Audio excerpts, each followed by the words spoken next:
आज ये भिडियो आपण मानू मु जो सूचना देवाक जाऊँगी अनेकांशरे पिलामानक मदरे द्वंद्व उठे जे इनकम सर्टिफिकेट कास्ट सर्टिफिकेट एवं रेसिडेंस सर्टिफिकेट से ही सर्टिफिकेट मानकर प्रकृत वैलिडिटी बा वैधता केते जड़े जदि चलित वर्ष यही तीनोटी सर्टिफिकेट बाहर करुच्ची ताहले से आगामी केते वर्ष जाए से सर्टिफिकेट मानक व्यवहार करा जाई परिबो।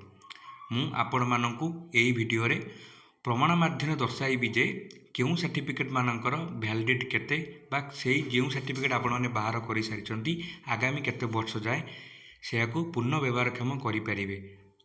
आपण मानकु अनुरोध भिडियो को शेष जाए देखंतु मु आपण मानकु प्रमाण सहित बुझेबी प्रकृत वैलिडिटी केते देखि पारुथिबे।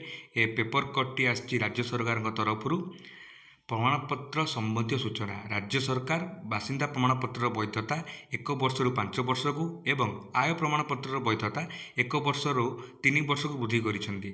मुझे कहवाक चाहे बासिंदा प्रमाणपत्र जहाँ को आप रेसिडेंट सर्टिफिकेट कहती जार वैधता पूर्व वर्ष मानक 1 वर्ष थिला किंतु राज्य सरकार प्रमाणपत्र बासिंदा प्रमाणपत्र वैधता 1 वर्ष वृद्धि कराई 5 वर्ष को वृद्धि करिसेंती। जदि आपण मानक रेसिडेंट सर्टिफिकेट बाहर करिसेंती ताहले से आगामी 5 वर्ष जाए वैध आपण ताको व्यवहार करि परिबे। केवल बासिंदा प्रमाणपत्र नुहे ता सहित आपण मानकर इनकम सर्टिफिकेट जहाँ को आपण कहती आय प्रमाणपत्र ताहार वैधता 1 वर्ष रु 3 वर्ष वृद्धि करिसेंती। पूर्वरु इनकम सर्टिफिकेट वैधता 1 वर्ष थिला किंतु राज्य सरकार से वृद्धि कराई 3 वर्ष करिसेंती। यह ओडिशा गेजेट संख्या 1831 तारीख हूँ 25 सेप्टेम्बर 2018 प्रकाशित हो सारी। मुझे जो ऑफिशियल सूचनाटी आपण मानक जनाऊँगी ताहार ओडिशा गैजेट नोटिस नंबर हूँ 1831 जहाँ 25 सेप्टेम्बर 2018 से प्रकाश हो सारी से आपण मैंने ये संपर्कित ऑफिशियल सूचना पाइपर एवं मुझे आपण मानक डिस्क्रिप्शन बॉक्स लिंक देदेवी जहाँद्वारा आपण मानकर मन द्वंद्व दूर हो देखिपे अन्य सूचना सरकार देते देखिपे बासिंदा प्रमाणपत्र केवल चाकरी एवं वृत्तिगत शिक्षा यथा डाक्तरी इंजीनियरिंग फार्मासी इत्यादि में प्रदान करा जाउची। आपण मानकर रेसिडेंट सर्टिफिकेट केवल जॉब है डाक्तरी पढ़ाई इंजीनियरिंग पढ़ाई फार्मासी पढ़ाई व्यवहार करा जाए। ता सहित आपण माने एही प्रकार सर्टिफिकेट ई डिस्ट्रिक्ट पोर्टाल माध्यम ऑनलाइन रे आपण माने आवेदन करें। ये तो थिला प्रमुख शासन सचिवंकर चिठी जो से माने प्रमाणपत्र संबंध सूचना को संपूर्ण भाव वर्णना करें। आसतु जानिबा विभिन्न तहसिल कार्यालय जारी कर जाइथा नोटिस जो थे मेंशन थिला इनकम सर्टिफिकेट कास्ट सर्टिफिकेट और रेसिडेंट सर्टिफिकेट प्रकृत वैधता।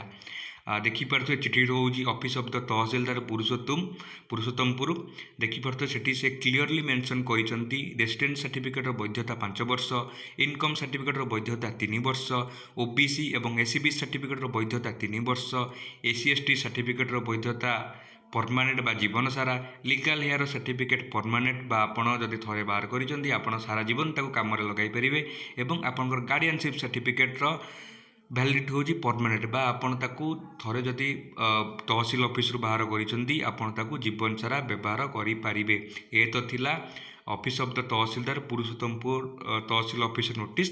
एबे आउ गोटे तहसील ऑफिस नोटिस आम देखीदबा ये तहसीलदार कार्यालय कणास हूँ पुरी डिस्ट्रिक्ट कणास तहसीलदार ऑफिस ठारू चिठी आसी ये चिठी से मेंशन करिसेंती तहसीलदार पदर सर्टिफिकेट समय सीमा विषय निम्न दिगला। रेसिडेंट सर्टिफिकेट हूँ 5 वर्ष इनकम सर्टिफिकेट 3 वर्ष एससीबीसी सर्टिफिकेट 3 वर्ष ओबीसी सर्टिफिकेट 3 वर्ष ता सहित आपणकर एससी एसटी सर्वदा अर्थ permanent legal heir certificate validity भी परमानेंट। आपन जदि थरे एससी एसटी किंबा लीगल हेयर सर्टिफिकेट बाहर करुँच आपण मानकर जीवन सारा पाई से सर्टिफिकेट कार्यक्रम रहिबो।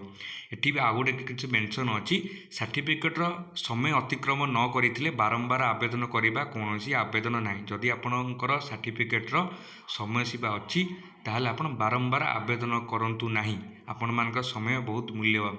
ये तो थिला विभिन्न तहसील ऑफिस रु आसीथिबा चिठी आशा करे आपण मानकर द्वंद्व दूर होइथिबो। ता सहित मु आपण मानक मनर प्रश्न उत्तर पाई गवर्नमेंट ऑफ ओडिशा रु आपनकर जहाँ भी ओडिशा गैजेट नोटिफिकेशन थिला सो देखि पाते 27 पेज रो अछि मु एठारे आपण माननकु क्लियरली देई देइछि। देखि पारे 24 सेप्टेम्बर 2018 रे ए चिठीटी आसीथिला। मु मध्य डिस्क्रिप्शन बॉक्स लिंक देई देबी आपण माने जाईकी ପ୍ରକୃତ ସତ୍ୟତା ଚେକ୍ କରିଦେବେ। ଆଶା କରେ ଆପଣମାନଙ୍କ ମନରେ ଥିବା ଦ୍ୱନ୍ଦ୍ୱ ଦୂରୀଭୂତ ହୋଇଥିବ ଏବଂ ଆପଣମାନେ ଅଯଥା ଖର୍ଚ୍ଚାନ୍ତ କିମ୍ବା ସମୟ ନ ବାହାର କରି ଏ ଉପରେ ସମୟ ଦେବେ ନାହିଁ। ଯାହା ବି ଆପଣମାନଙ୍କ ସାର୍ଟିଫିକେଟ୍ ଅଛି ସେହି ସାର୍ଟିଫିକେଟ୍ ବ୍ୟବହାର କରି ଆପଣମାନେ ସ୍କଲାରସିପ୍ ହେଉ କିମ୍ବା ଆବେଦନ ପ୍ରକ୍ରିୟାରେ ବ୍ୟବହାର କାମ ହୋଇପାରିବେ।